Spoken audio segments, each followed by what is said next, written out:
Every avoidant goes through the same 6 struggles after they lose someone. And the shocking part is if you looked at them from the outside, you'd swear they were fine.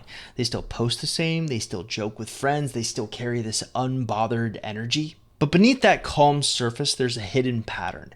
6 invisible battles they'll never admit to fighting. And this chart is going to pull back the curtain on every single one of them. Let's start with point number 1. This isn't really a struggle at all. It's the typical separation elation. All right, if you're an avid watcher of this channel, this shouldn't come as a shock. I've talked about this probably hundreds of times. Separation elation is the initial high an avoidant feels right after a breakup. Think of it as their freedom rush. In their mind, they've escaped the weight of intimacy, and for a brief window, life feels lighter. Let's take a look at our graphic here. Notice how it curves up. That's because in these early days, their mood and their sense of relief are actually spiking. It's the emotional equivalent of stepping out into fresh air after feeling trapped in a stuffy room. Nothing really shocking here. We've gone over this a dozen times. Here's something you may not have considered about separation elation. A few weeks ago, I did this TikTok post about what I'd tell you about avoidance if I wasn't afraid of hurting your feelings. And one of the things I talked about in there was the fact that avoidants may seem confused about wanting more in a relationship, but the reality is they aren't confused at all. Separation elation kind of works the same way.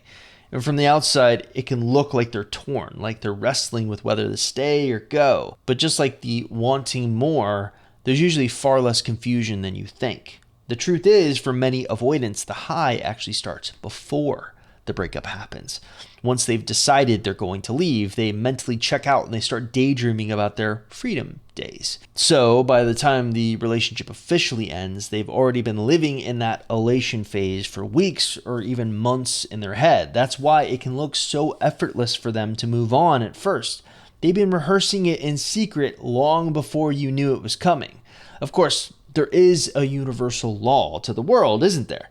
What goes up must come down. That's where point 2 comes into play, the hedonic treadmill effect. The hedonic treadmill is one of my favorite psychological concepts. It was founded by psychologists Philip Brickman and Donald Campbell back in the 1970s. In simple terms, the hedonic treadmill explains how humans have a built-in tendency to return to a baseline level of happiness, no matter how high or how low. You adapt, you normalize. So even when something amazing happens, or in this case, when an avoidant feels the intoxicating rush of separation elation, their brain will start slowly recalibrating back to its emotional set point. And when that happens, the novelty of their so-called freedom starts to fade, and the crash begins. We see that happening here in our graph, don't we? So here's my question. What does baseline even look like for an avoidant? Well, for most people, baseline might mean a steady, content emotional state. But for an avoidant, baseline often sits at a low-level hum of detachment. You always see everyone talking about that with them. They're in their happy place when they're surrounded by walls. Except if you look at our graph, I clearly have a crash happening here. All right, I'm going to open up here and tell you what it's really like when we trap ourselves behind walls. For me, it's not the peace everyone makes it out to be. It's more like a quiet kind of unhappiness. I'm always wanting more connection, more intimacy, more money. Basically, a life that feels bigger.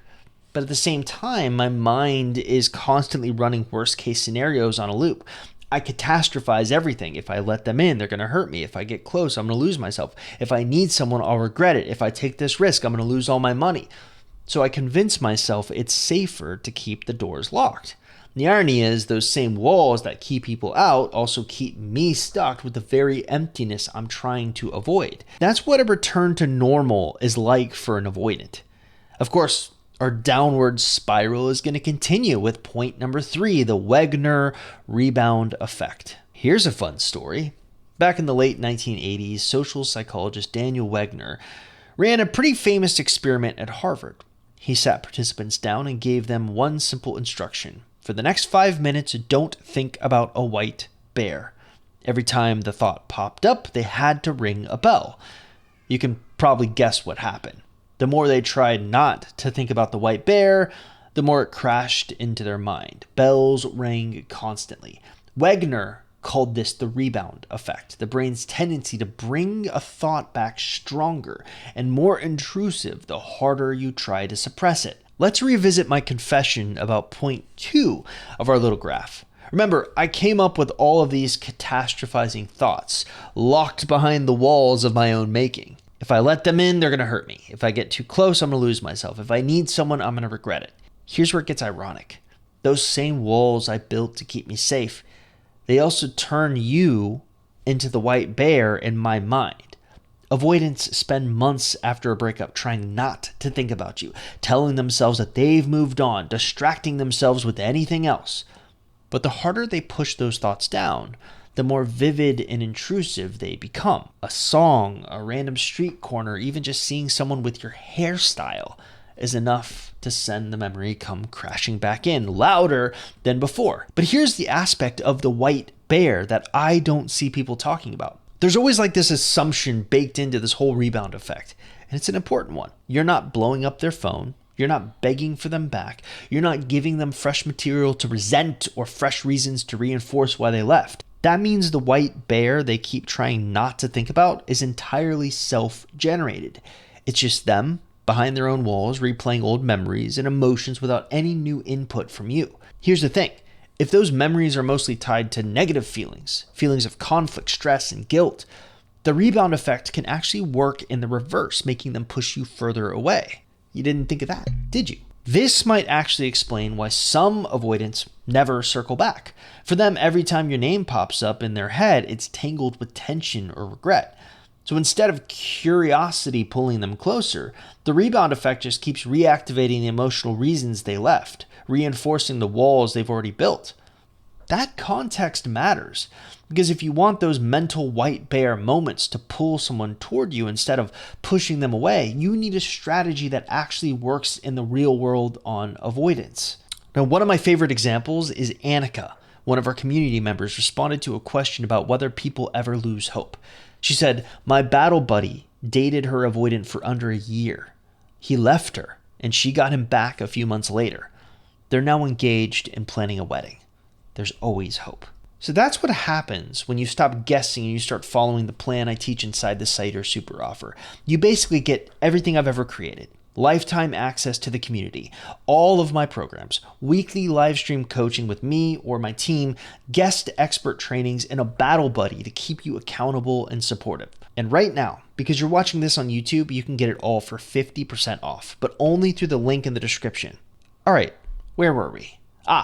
Point number 4, the liminal void. In World War I, the German forces dug long, winding trenches on one side. The Allied forces dug their own trenches on the other. Between them stretched a barren strip of ground called no man's land. It looks quiet, almost harmless from a distance, just mud, dirt, and tangled wire. But it was actually the most dangerous place on the battlefield. Out there, you had no cover. No place to hide. If you moved, both sides could see you. If you lingered, you became an easy target. Even crossing at night was risky. Flares could light up the sky without warning, turning the darkness into daylight and exposing every step. Soldiers dreaded no man's land because it wasn't just about the danger.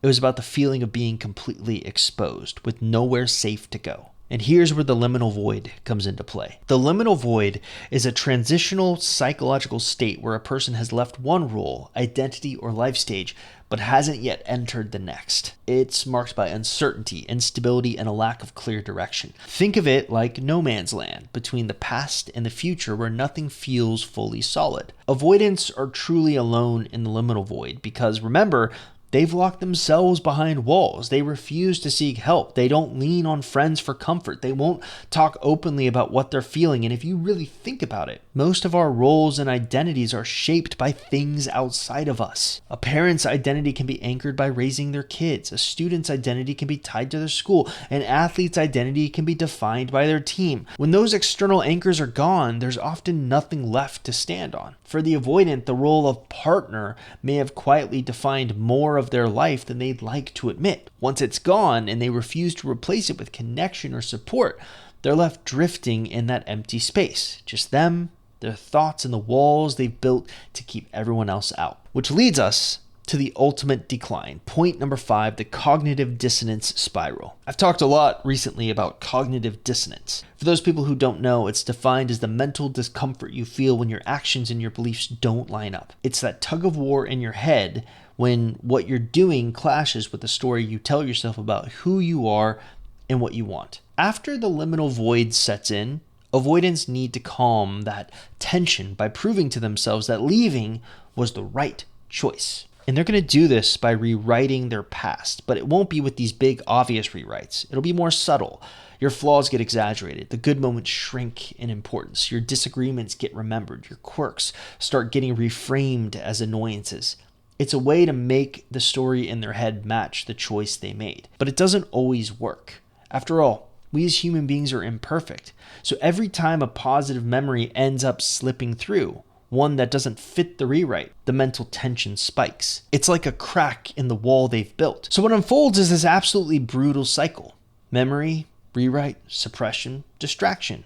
But the more they do this, the more they are at risk of one of those positive memories slipping through. So that gets added to the cycle. Positive memory, rewrite, suppression, distraction, positive memory, repeat. And that leads to the inevitable rise with point number 6. A return to baseline. At this stage, the spiral has burned itself out. All that rewriting, suppressing, and distancing has drained its power, and they basically settle back into their emotional set point. For the avoidant, that means a familiar state of detachment.